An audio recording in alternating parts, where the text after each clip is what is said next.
This is the Snaptain P40 Lite. It's a new sub 250 gram drone that just came on the market. In today's video, I'm going to tell you all about it, the pros and the cons. First up, one of the few things that you'll notice about this drone is it's incredibly well built. Inside the package, you have your standard carrying case, as well as the drone itself, which is surprisingly sturdy for a 250 gram drone. The arms are stiff, the controller feels rather high quality, and the batteries themselves lock in and click in nicely. So this definitely does feel similar to a DJI-esque drone in terms of its build quality. One of the first things you'll notice when you take off with this drone is while you are hovering and the drone itself is trying to acquire a GPS satellite lock, it can be kind of unpredictable. And with optical flow on the bottom, it should kind of stay steady, at least what you're thinking. But I found frequently when this drone had about 6 or 7 satellites that it would have a weak GPS signal and would just drift like a normal drone without any type of GPS. That is a non-GPS drone. And then once it acquired GPS, maybe got up to 20 or so satellites after you've flown it for a bit, it definitely then became much more predictable. I don't know what's going on here. It just seemed that whenever you would take off and you would wait for it to kind of acquire some more GPS satellites, it would limit you probably to about 30 feet when you had less than about 8. And it really did kind of act unpredictably. You definitely did have to keep an eye on it, and it definitely did go farther than I would expect on a optical flow sensor. Oftentimes 30 or so feet, it would just be drifting. So just be aware while you're waiting for this to acquire GPS satellite lock, either don't take off until it has many more satellites, or be aware that the drone will not hover in place reliably. In terms of its 3D modeling capability, I took a bunch of pictures of this pavilion on the beach, and I threw it into Area Model to produce this 3D model. I'll have a link to that in the description. So the model is kind of rough. I only did take pictures from one side, but it is still capable of doing some light 3D modeling. However, I think the biggest and most alarming concern that I have with this drone is that this drone's transmission quality and transmission feed is, to put it lightly, the worst I have ever had on any drone, period. I've reviewed probably 30 if not 40 drones so far within the last 2 years, and this drone takes the cake for the worst quality transmission feed. Every other drone I reviewed has never been this bad. So it basically boils down to a couple concerns. One, the transmission quality will cut out, or the transmission will cut out entirely and not resume. I had this happen a couple times when I was flying. It basically, you'd be flying the drone and then the transmission would just completely cut out. You still got telemetry, as in you still got locations and where the drone was height-wise, and all that stuff updates you to get battery information, but the video feed was just stuck in one place. And then another time I had it when I was flying, and this is all, by the way, flying within probably 30, if not at most 100 feet of me with the controller. So we're not talking like this was kind of far. No, this was like well within eyesight. So it just was completely crazy to me. The other issue too was it seemed like at certain times the bandwidth was just not cutting it. I was flying over some waves and I recognized that that is a lot of moving detail in a high bandwidth situation, yet the drone itself would have the video feed really get yucky and almost become completely unusable as well. So it just depends on the certain situation, but the video feed on this is very unreliable. I'm hoping this is something they can fix in an updated firmware. I was not able to see where to update the firmware or even how to update the firmware, so I'm kind of also concerned that this drone does not even allow for firmware updates. The battery life on this drone does get about what you'd expect. I was flying in windy conditions and saw about 23 to 25 minutes of the 31 minutes advertised, but that does kind of check out, and that is nothing out of the ordinary.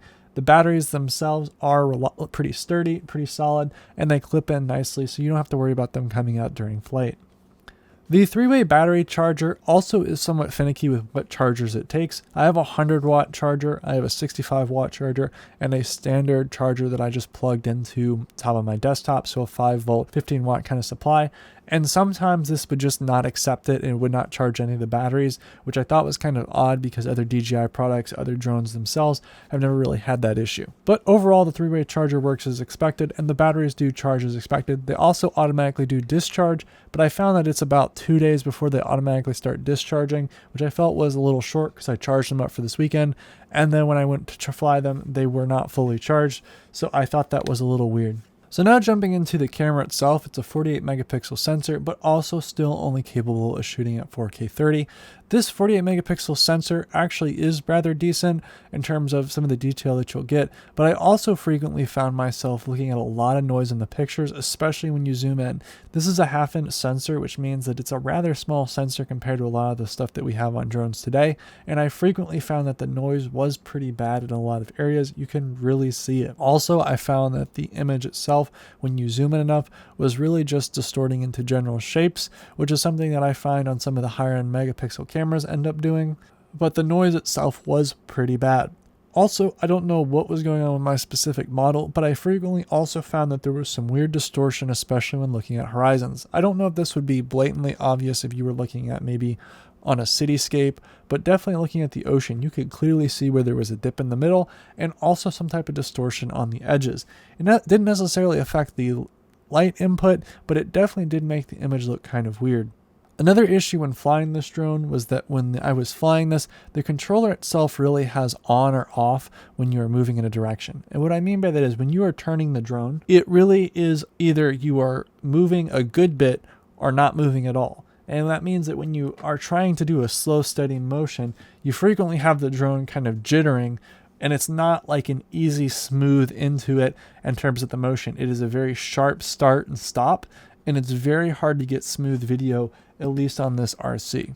I also frequently found that when I was taking video of this, I found the video to kind of be over sharpened and oversaturated in my opinion. The video itself was as expected, and it does look rather decent, but I definitely found that other drones in this category do produce slightly better video in my opinion.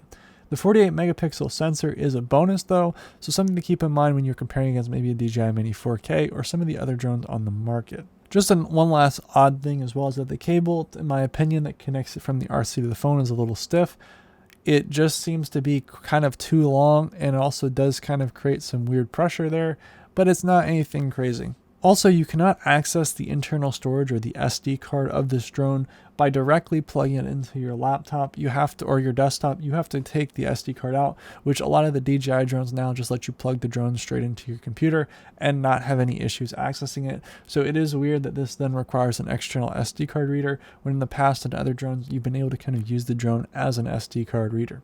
Lastly, the RC itself also has a couple abilities to manually adjust the EV and the aperture, which I personally didn't find myself using. I'm much rather preferring to use the onboard UI on the phone itself, but I could understand someone wanting to use that. Another very annoying thing is that the settings, once you set them on the drone, they don't save. So if you restart the drone, you have to reset the bandwidth and also the megapixels for the photos. So it feels like you're constantly, and you do forget to set the settings back to the same amount. So it defaults to 12 megapixel pictures and also 50 megabit per second video, which is kind of defeating the whole purpose, because once you set something, I don't want to have to remember to reset it every time back to normal settings. So it does become a little bit frustrating when you take pictures and you realize you've been taking pictures in the wrong setting. So lastly, should you buy this drone? Well, as it stands right now, this drone does have a couple issues. Mainly the transmission is really one of the biggest issues for me. I would like maybe some ability to kind of adjust how the controller is, but in terms of the hardware itself, it seems like they got everything right. I just wish that a lot of the software issues that I hope they can fix actually would be resolved, because this drone itself is more than capable. It's really solid quality, and it comes with what feels like really sturdy and quality parts. It's just the user interface, because of some of the software and some of the software issues, is a little bit frustrating. If it really came down to it between a DJI Mini 4K and this drone, I would struggle, because the DJI Mini 4K has a lot more smoother control, so I can get exactly what I'm looking for. It is difficult, especially to get smooth quality video out of this, just because it's so difficult to control with such sharp cutoffs for on and off in terms of the axes. So it's kind of difficult for me to reliably trust this. Yes, the video is not as good. I would argue that the video on the Mini 4K is probably slightly better, but the photos are not. So if you're really going for the photo quality and that photo detail, then that's one thing. Also keep in mind that this drone currently, you can't get in the country. So if you're in the US, this is a really hard trade-off to make, because if you can finally get a drone, this is probably your best bet. This is something to really consider, as you can get batteries and the drone itself all available. but at the same time, there is some other things to consider. I will say though, I frequently found myself finding this drone to be enough once it had flown and it was not having connectivity issues. But that is something to consider, especially when you're looking at drones like the Potensic Atom 2 and some of the other drones on the market that are also cheaper with similar specs. So I want to thank you very much for watching. Check out the channel for other cool related drone reviews and other drone related videos. And thank you very much for watching. Hope to see you soon. Goodbye.